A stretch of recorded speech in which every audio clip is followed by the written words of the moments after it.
Když vyrostete, říkají vám, že svět je takový, jaký je. A že musíte žít uvnitř tohoto světa, aniž byste příliš naráželi do jeho stěn. Ale takový život je velmi omezený. Život může být mnohem bohatší. V okamžiku, kdy přijdete na jeden prostý fakt.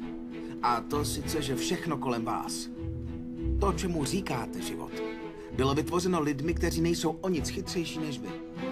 A vy to můžete změnit. Můžete to ovlivnit. Můžete vytvořit své vlastní věci, které pak budou ostatní lidé používat. Je třeba se zbavit chybné představy, že život je prostě tady a vy ho musíte pouze žít.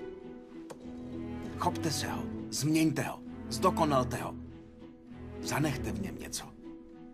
A jakmile se to naučíte, už nikdy nebudete stejní.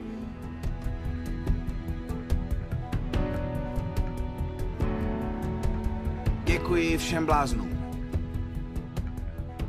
Podivím. Rebelům. Potížistům. Kulatým kolíkům v hranatých otvorech. Všem těm, co vidí svět jinak. Nemají rádi pravidla. A nechtějí respektovat status quo. Můžeš je citovat. Nesouhlasit s nimi. Opěvovat je či pomlouvat. Ale to jediné, co nemůžeš, je ignorovat je. Protože oni mění věci.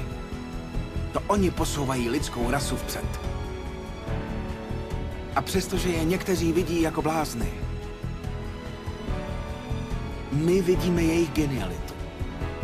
Protože jen lidé dost šílení na to, aby chtěli změnit svět, ho také změní.